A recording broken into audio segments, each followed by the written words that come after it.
To the honorees and finalists, congratulations. Pro staff is honored to celebrate this achievement with you, and we're proud to support manufacturing in Minnesota. Thank you and your teams for all that you do. Once again, congratulations.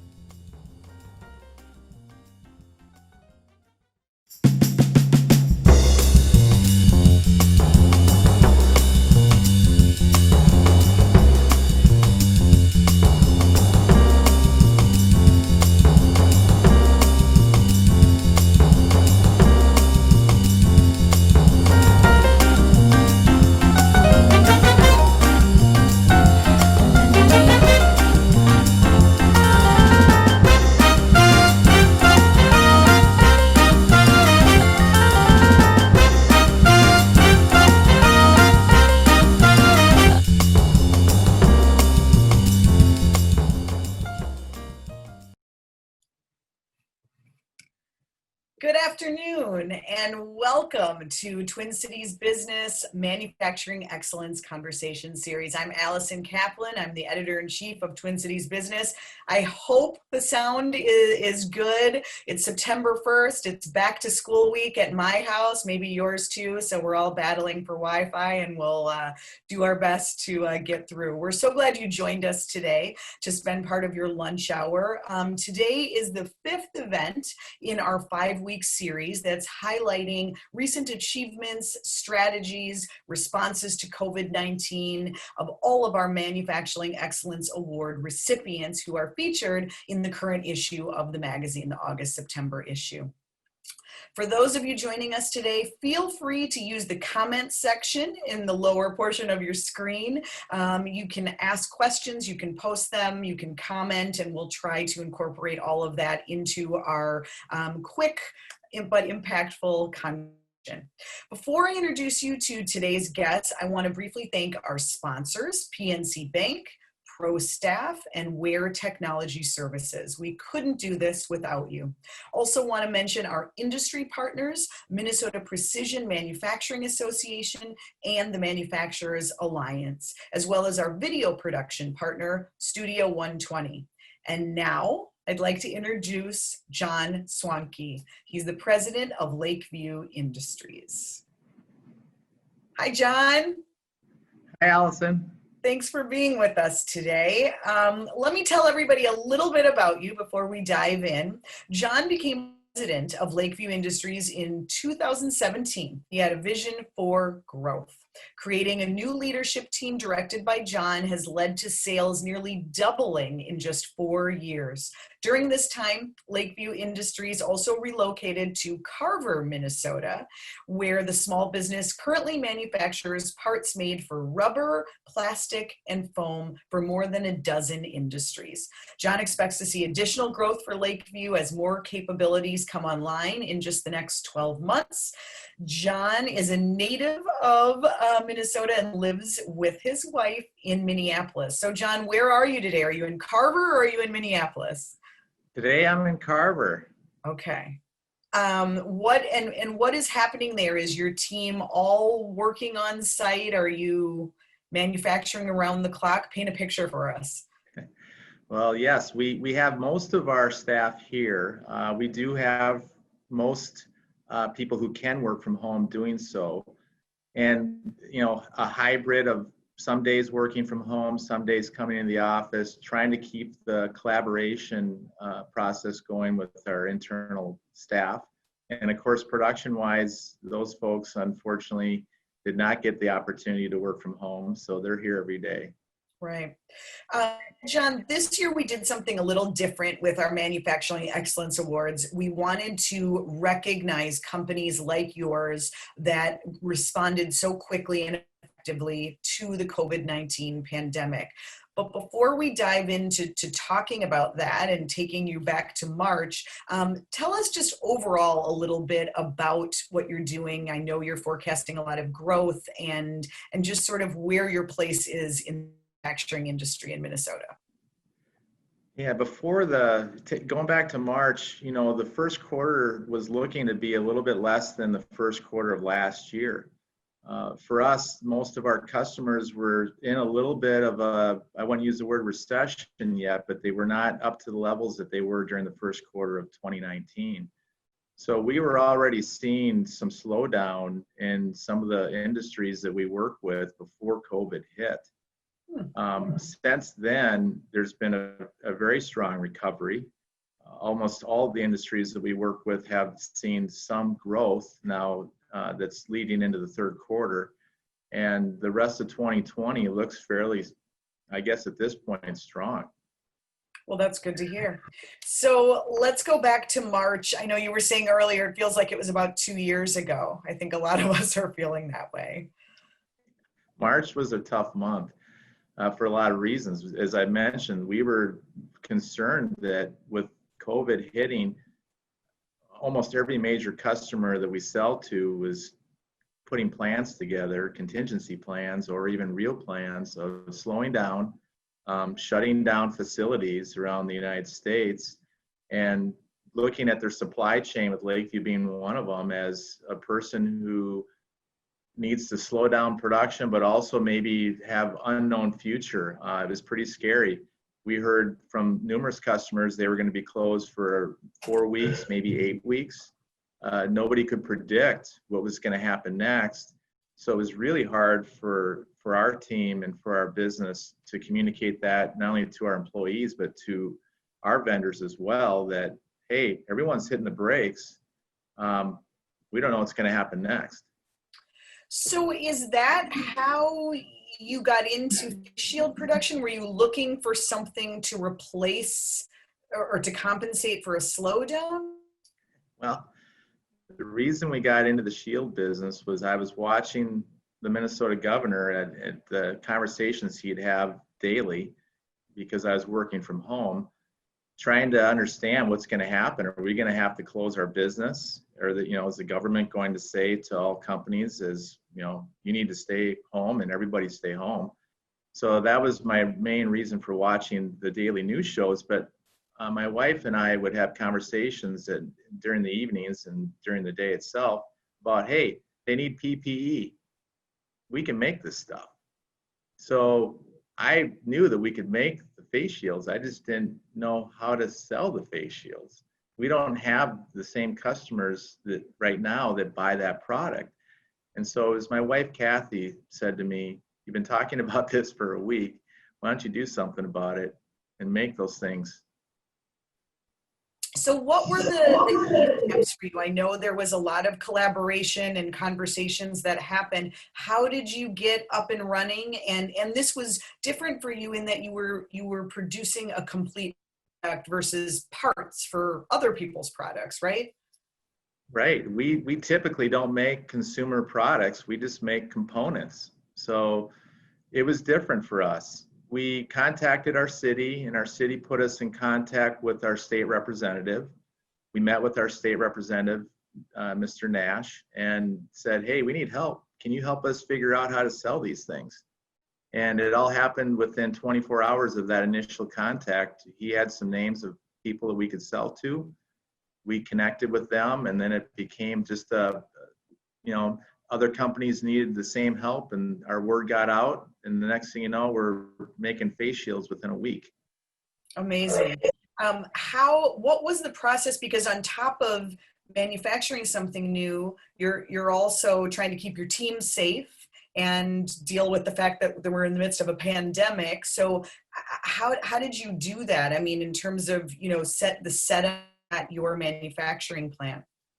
It was so challenging because we were going from 2 shifts a day to within 3 days telling all of our staff and everyone who works in the plant that you're going to have to work 12-hour days. We don't know when it's going to end. It's going to be Saturday. It's going to include Sunday. We don't know how to keep you safe. That was very concerning. Understanding how the virus spread was difficult at that time. We were concerned that if we started producing product and our staff became ill, how are we going to keep our plant operational? How are we going to make the commitments that we had already given to customers that were going to buy these face shields? So it was very difficult to understand, how do we keep people safe? what do we do if they get ill? And can we, if they do get ill, could this end the whole operation for a week, a month? We didn't know. And what happened? I mean, did you hit any snags along the way? Fortunately, our staff stayed healthy. We didn't have to deal with that particular issue. We had to deal with extreme fatigue. When you're used to working maybe 8 or 10 hours a day, and now you're doing 75 to 100 hours a week, that was difficult. To keep the morale high, to let them know that what they were doing is important, and to keep reminding them that it is important. They are helping people by working 12-hour shifts. And really the morale stayed quite high, but we did have challenges along the way with supply didn't show up on time, equipment would break down, various things that typically happen in production, but were now more critical because we didn't have a day or two to wait for something to get fixed. They had to get fixed in hours. So there was a lot of challenges that we hit along the way. There anywhere to turn for help? It seems like I've heard more about manufacturing competitors actually collaborating or sharing best practices or helping each other, because we're all sort of united in this quest to provide this PPE and get it to the medical profession. Did you find that? I mean, was there a sense of collaboration? There was. We have competitors here in Minneapolis that actually help cut parts for us. One of them supplied foam that we needed. We, in return, supplied adhesive to one of our competitors that needed some of the adhesive. So there was really a united effort made by people who we would consider our number one or number two competitor to work together to be able to supply the product that was needed. And there was a sense of almost kinship that took place during that period of time, that we realized that if we don't help each other, what's the purpose of being in business at this point? We have to do these things. Right. It puts it all in different perspective. That's for sure. I know that in the first 5 or 6 weeks, you did something mind-boggling, like 5 million face shields. How many done to date? Do you know? Well, to date, we've produced probably close to 9 million face shields, but we did within the end of the second week, we were producing 300,000 face shields per day. And I think that all the people who were involved in producing PPE, even at that level, that wasn't anywhere near the level that the demand was. If we could have produced 1 million a day or 2 million a day, we would have had buyers that would have purchased the product and taken it immediately. Amazing. So at this point, is there still demand? Are you still making face shields? Interesting enough, we are not. The demand for us has stopped. The typical path for these products, for almost all the PPE products, has been to import them from Asia. And those supply lines and demands and everything that goes with it have now caught up. And so the clients that we were selling to are now back to buying from distributors who import from Asia. And so is it back to business as usual, your typical production schedule? At this point it is. And as I mentioned earlier, fortunately, the demand for the products that we typically sell has returned. So we're running our normal 2 shifts and everyone's fully employed and we're keeping up with demand. That's amazing. Does it feel like, wow, did that even happen? It is. As I mentioned to you before our call today, it does seem like it was last year already. 2020 has been a tough year for everyone that I know and have talked to. It's an unusual year, and it does seem like it was already a year ago. Yeah. Is there anything from this process and from what you learned and ramping up so quickly with face shields that will help you as a manufacturer going forward or open the door to new types of products or manufacturing? Most of our customers want their parts fast. They don't want to wait for maybe 4 weeks or 3 weeks. They want product. If they could get it the same day, they would take it. Speed to market is very critical in the manufacturing sector, especially in the United States. We learned that we can be fast. We can be faster than we thought we could be. We used to think that if we could do something in 2 weeks from the day that we ordered the material to shipping a part, that was pretty good. Now the bar has been set at a new level, and we realized that we can react faster than we even thought we could. Interesting. I want to ask you one more question, and I want to give our audience if you have any questions for John about manufacturing, about PPE, feel free to post them in the chat, and we'll get to those. John, before we do that, let's just take a minute to hear from one more of our sponsors. Hello, I'm Kate Kelly, Regional President for Minnesota for PNC Bank. We are so happy to be here. What you do in business and in life is a vital part of the ultimate outcome. PNC applauds the 2020 Business Manufacturing Excellent honorees for their many contributions to our local community and to our world. You are leading and making this a better place for all of us. Thank you.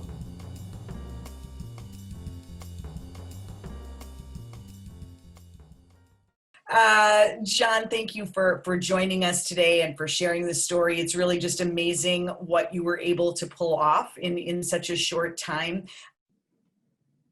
On the last several months, and hopefully you've maybe had a chance to take a day off at this point. What have you learned about leading through crisis, about meeting a new challenge? What lessons will you take with you as the president of a manufacturing company? I think some of the biggest challenges you face in leadership is change. It's really hard to talk about change and make it happen. And even though we as people love comfort, we love to do things that we're good at, change is sometimes painful. And I feel that in the leadership role I've had, that getting change to occur is always difficult.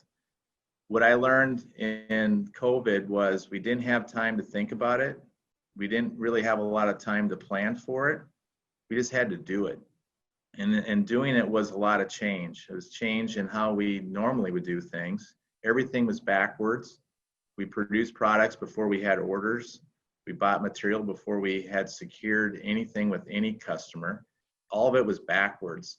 So I think the biggest part that I learned in my role of leadership was that change can happen. Sense of urgency sometimes plays into that, but I feel that my team and everyone that we work with understands that you can change, and when you commit to it, you can do it. Well, that's a great message to end on. John, we appreciate everything that you're doing. I think we're really fortunate to have such a strong manufacturing industry in Minnesota and to have companies like yours that immediately respond to new needs. Thank you, Allison. We're happy that we were able to do that. Well, congrats again. You can read more about Lakeview Industries in the current issue of Twin Cities Business on our website at tcbmag.com. I also want to just thank our sponsors one more time, PNC Bank, Pro Staff, and Ware Technology Services, along with Minnesota Precision Manufacturing Associates and Manufacturers Alliance, our industry partners. Thank you all for spending part of your lunch hour with us. This webinar will be available online like all the previous ones if you've missed any of the other conversations. And we'll be back next on Thursday with Vicki Holt from Proto Lab. So tune in for that as well. John, thank you again. And everybody have a great day.